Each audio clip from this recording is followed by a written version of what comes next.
오늘은 이 속건 제물에 대해서, 속건죄에 대해서 얘기하면 속건죄, 그러니까 속건죄다 얘기하면 말하면 그대로예요. 속죄죄하면 죄에 대한 일반적인 죄에 대한 것, 그렇게 나가고, 번제하면 하나님 앞에서 말씀에 어긴 것들, 이런 것들을 표현한다 그러면, 속건이다 하면 말대로 물건 하잖아요. 그죠? 물건. 그러니까 물건에 대해서 범죄한 것에 대해, 물건에 대해서 범죄한 것에 대해서 얘기해요. 그래서 오늘은 여기 앞부분 14절부터 시작해서 16절에 얘기하면서 성물에 대해서 하나님의 성소에서 사용하는, 그러니까 성전에서 사용하는, 성막에서 사용하는 물건의 범죄를 했을 때, 이것은 뭐냐 하면 알고, 하나님께서 보세요. 하나님께서 이렇게 하라, 이렇게 하라, 이렇게 하라고 얘기를 하셨단 말이에요. 그리고 또 그것을 예를 들면 성전 안에 있는 레위인들도 많고, 그 다음에 두 번째로는 성전 안에 하나님을 섬기는 일반 평신도라고 할 수 있는 이스라엘 백성들도 많단 말이에요.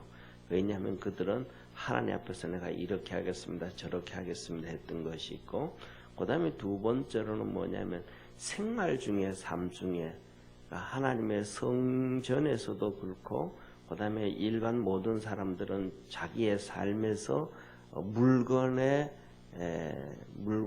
범죄를 했을 때, 쉽게 말하면 오늘은 이제 이 물건에만 나오지만 그 다음에 이제 6장으로 넘어가고 하면 또 더 계속해서 속건죄물에 대해서 말씀하는데, 예를 들면 도둑질을 했다면 물건을 도둑질한 거잖아요. 양을 도둑질하든지 돈을 도둑질하든지 뭐 아니면 이것들을 도둑질하든지, 하여튼 물건에 관련되어져서 죄를 지었을 때는 속건죄를 드린다. 그리고 그 다음에 더 나아가서는 어디까지 얘기하냐면, 예를 들면 뭐 강간을 했다든지 사람한테 그런 나쁜 짓을 했을 때도 속건죄를 드리는 경우가 많아요. 그래서 이런 것들에 대해서 하나님이 속건죄를 드리라. 그런데 이 속건죄의 특징 중에 하나는 뭐냐면 두 가지가 나와요. 첫째로는 다른 제사와 또 달라요. 다른 제사 같은 경우에는 사람에게 피해를 주지를 않은 부분들이잖아요. 자기가 하나님 앞에 말씀을 어기다든지 뭐 이런 것들이고, 그 다음에 하목제 같은 경우에는 하나님 앞에 소원을 두는 것이라든지 하나님이 복을 주신 것에 대해서 하는 것이니까, 그러니까 이 사람에게 피해를 준 것이 사람에게 피해를 줬든지, 이 물건이라고 하면 하나님께 피해를 줬든지 사람에게 피해를 준 거잖아요. 다시 말하면 성전의 물건은 하나님께 피해를 준 거고, 일반적인 물건은 그 물건의 주인, 누군지는 모르지만 그 물건의 주인한테 죄를 지은 거예요. 더 나아가면 요새도 뭐 나가면 많죠, 그죠? 전당포 있죠, 그죠? 물건 받고, 그 다음에 돈 얼마 주고, 그 다음에 더 나가서는 뭐 어떤 이렇게 전당포 같은 데 가면 아주 비싼 유명한 이런 가방들이 있잖아요. 명품 가방들. 뭐 더 나가면 몇 천만 원짜리도 있고 몇 백만 원짜리도 있는데, 그거 갖다 주고 아쉬우니까 돈 몇십만 원, 몇 백만 원 이렇게 차용해서 쓰고, 그 다음에 나중에는 그것을 돈을 갖다 주는데도 물건을 안 준다든지 없다 그러든지 이런 행패를 부리는 경우도 있고, 이런 것들이 이러한 전당포 같은 경우에는 오늘날만 있었던 게 아니고 벌써 이 성경이 기록되어질 때 지금으로부터 3,500년 전에도 벌써 전당포가 있었다는. 그러니까 거의 오늘날 거의 첨단 사업에 관련된 직종 이외에 일반적인 모든 인간사에 있어서 죄라든지 이런 것들은 벌써 100%가 이 성경이 기록될 때 벌써 다 기록되어져 있는 거예요. 그래서 성경은 뭐냐 하면 진리의 말씀이다. 불변의 말씀이다. 그렇게 말씀을 하셔요. 그래서 좀 전에 말씀드렸던 것처럼 특징 중에 하나가 뭐냐면 속건죄물은 남한테 피해를 주는 것이기 때문에 거기에 대한 배상이 있어야 돼요. 그래서 그 속건죄물은 첫째, 내가 하나님 앞에 성물에 대해서 범죄를 했을 때는 그 성물에 대해서 내가 죄를 하나님의 성물에 대해서 범죄를 했다라는 것은 두 가지가 되겠죠. 첫째로는 하나님의 물건, 성전 안에서 사용되는 물건을 훔쳐간다든지, 그 다음에 두 번째로는 그건 아주 악한 사람들이었죠, 그죠? 장발장처럼. 그 다음에 그렇지 아니하면 두 번째로는 사용상 부주의죠. 사용상 부주의. 그래서 오늘도 여기서 그 얘기합니다. 사용상 부주의. 그래서 이 사용상 부주의가 뭐냐 하면 여기서 이렇게 얘기하여 15절입니다. 15절 누구든지 여호와의 성물에 대하여 그릇 범가하였거든. 그럽니다. 그릇 범가하였거든. 여기서 그릇 범가하였다. 이 말은 성실치 못해서 실수로 범죄했다. 그러니까 잘못 정했다. 실수했다. 성전에서 이렇게 하나님을 섬기게 되어지면 마음대로 하는 게 아니고 이렇게 쉽게 말하면 어느 사회든지 직장 생활을 해도 이렇게 신임이 있고 그다음에 먼저 들어온 선임이 있고 그다음에 중고참이 있고 이렇게 쫙 있잖아요. 그래가지고 밑에 있는 제일 신임을한테 그 위에 선임이 가르치죠. 교육하잖아요. 그 다음에 선임은 그 위에 있는 중고참이 또 교육을 하잖아요. 또 중고참은 그 위에 있는 과장한테 물어보고 또 과장은 그 위에 있는 부장한테 물어보고 이게 교육이 쭉 된단 말이에요. 그런데 예를 들면 신임이 가르치려고 신임을 이제 위에 있는 고참이 가르치려고 하는데 잘 모를 때는 그 위에 있는 중고참한테 물어보고 중고참도 잘 모르겠다면 그 위에 있는 팀장이나 과장한테 물어보고 이렇게 쭉 이렇게 먼저 그냥 네 맘대로 해라가 아니고 가르쳐 준단 말이에요. 가르쳐 줬는데도 불구하고 실수했을 때 성실치 못해서 제대로 배우지도 않고 제대로 뭐 이렇게 해서 자기가 생각하기에는 이렇게 하면 더 좋겠다든지 이렇게 했을 때 범죄했을 때 그때는 두 가지 이 속건죄는 무조건 수양의 제물로 드려야 돼. 첫째 하나님 앞에 와서 수양의 제물을 드려요.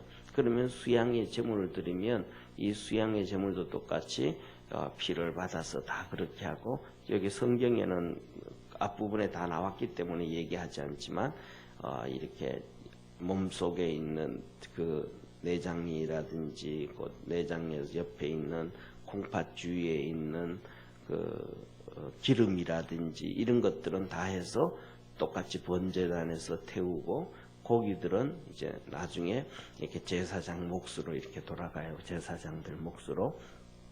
그래서 그것을 거룩한 곳에서 먹고 이렇게 되어지는데 이걸로 그냥 물건에 대했다면 하나님에 대한 그다음에 일반 사람에 대한 죄가 속건죄니까 그냥 내가 하나님 앞에서 이렇게 와가지고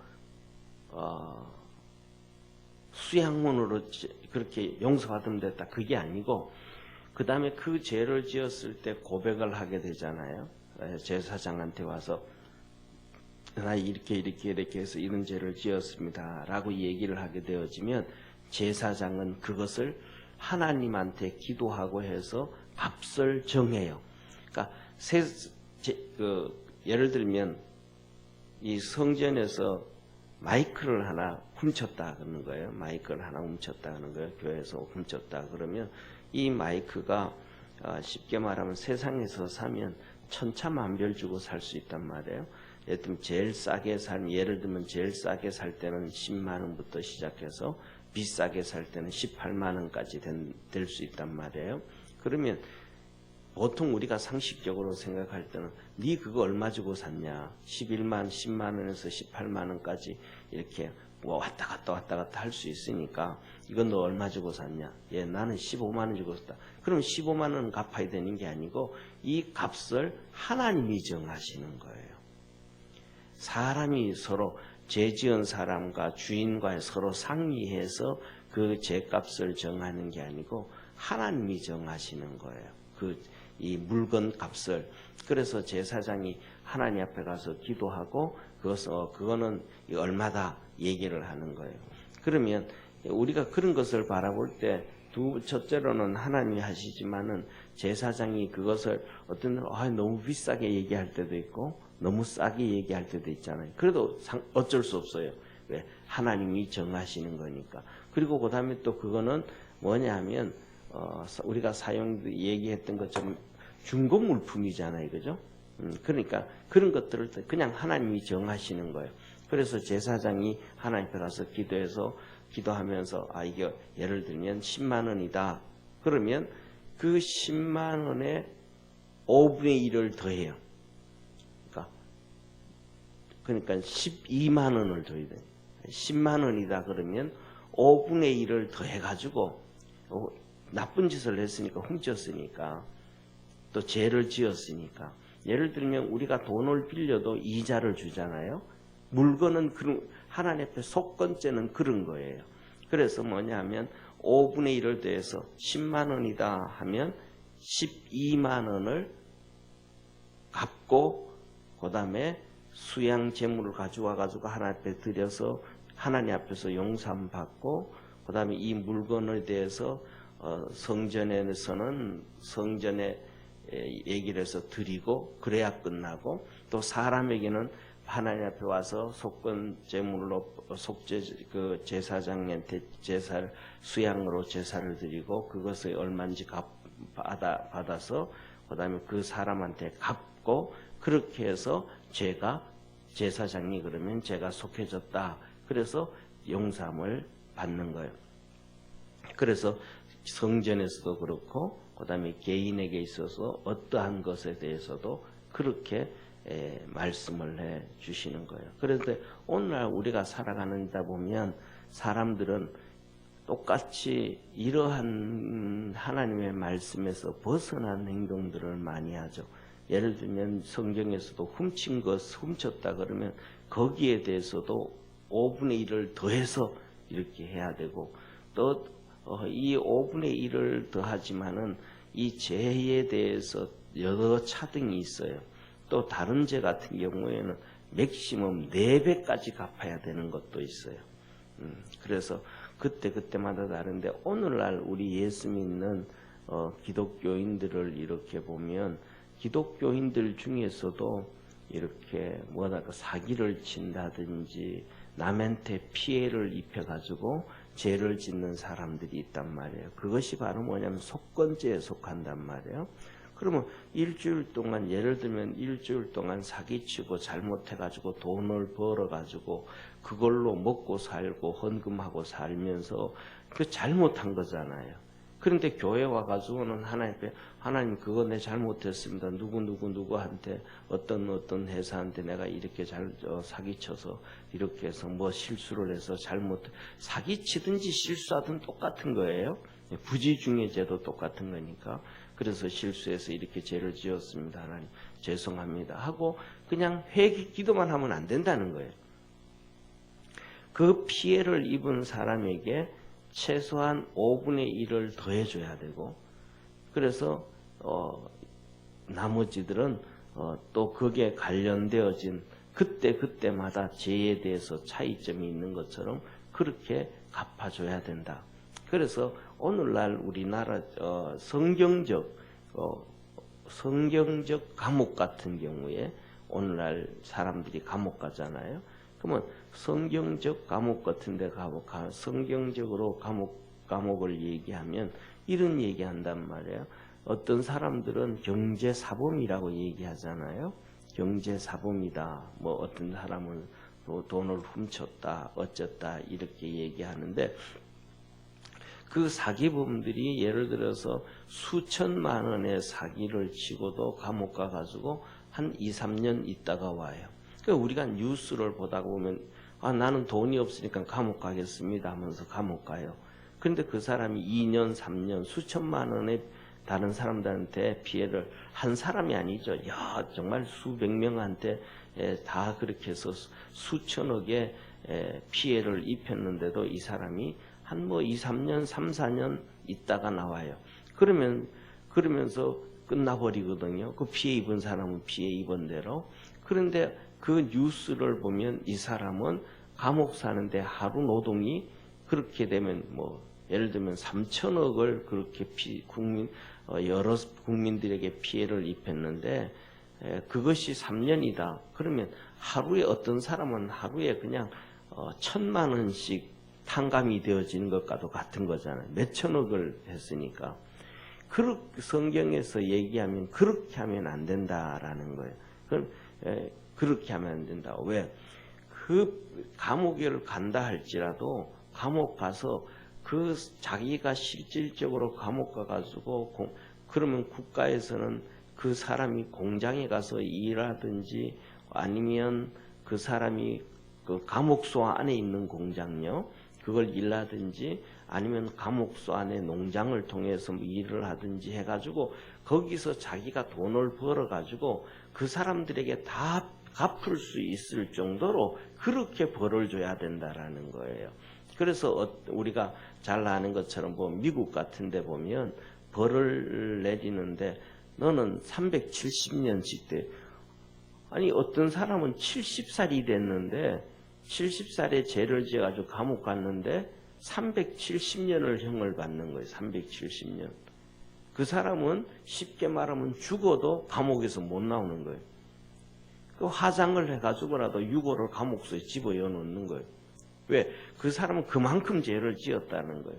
그러니까 우리나라는 이렇게 성경적인 토대 안에서 있지 않으니까 죄를 막 짓고도 그냥 이런 갚지도 않고 막 이렇게 되어져 버리고 더 나아가서는 오늘 좀 전에 좀 말씀드렸던 것처럼 성도들까지도 잘못을 해놓고도 세상에서 말이죠. 삶에서 잘못을 해놓고도 교회 와서 하나님 앞에 잘못했습니다 하는 걸로 끝내버리고 그 피해 준 사람한테는 보상을 하지 않으니까 결국은 주님은 우리 예수 믿는 사람들에게 너희는 세상에서 빛과 소금이 되라 그랬는데 세상 사람들보다 더 나쁜 놈이 돼버리는 거죠. 하다못해서 세상 사람들은 그래도 양심이 있는 사람들은 찾아와서 술이라도 먹으면서 미안하다고 얘기하는데 예수 믿는 사람은 술도 안 먹으니까 그것도 안 하고 말이죠. 더 나쁜 사람 되는 이런. 그래서 우리가 첫째로는 가장 중요한 것이 여기에서 얘기하는 것은 알고 지은 거든지 아니면 하나님의 말씀도 그렇고 몰라서 하나님의 말씀을 몰라서 죄 지었을 수도 있고 그 다음에 하나님의 말씀도 알지만은 환경에 의해서 죄 지을 수도 있고 이런저런 수많은 상황 가운데서 죄 지을 수가 있지만 남한테 피해를 줬을 때는 그걸로 끝나는 것이 아니고 자기에게는 더 큰 피해가 있다. 그래서 염소로 죄를 용서받아야 되고 그 물건 값에 대해서 5분의 1 이상을 더해서 그 사람에게 갚아야 되기 때문에 죄가 없어지는 거기 때문에 내가 이것을 하면 나한테 더 큰 피해가 있구나 라는 것을 깨닫게 해주는 것이 필요하다. 그래서 사람들이 하나님께서 우리에게 이러한 것들을 말씀하시는 것은 죄를 짓지 말고 살아가게 하시는 하나님의 방법이다라는 것. 그래서 우리 모든 기독교인들이 그렇게 범죄하지 아니하고 사람들에게 도와주는 데살로니가서에서 하나님이 말씀하신 것처럼 도둑질하던 사람은 예수 믿고 난 다음에는 이제는 도둑질하지 말고 구제하기 위해 남을 도와주기 위해서 하나님 섬기기 위해서 열심히 일을 해라 라고 말씀하신 것처럼 그렇게 살아갈 수 있는 우리 축복의 우리 모든 믿음의 성도들 되기를 주의 이름으로 축원합니다. 기도드리겠습니다. 전능하신 하나님 아버지, 하나님의 물건이든지 사람의 물건이든지 물건에 죄를 지었을 때는 그것에 5분의 1을 더하고 수양을 가지고 제사장에게 와서 하나님 앞에 기도할 때, 그리고 속죄를 할 때 제사장이 속죄를 할 때 용서가 된다고 말씀하셨습니다.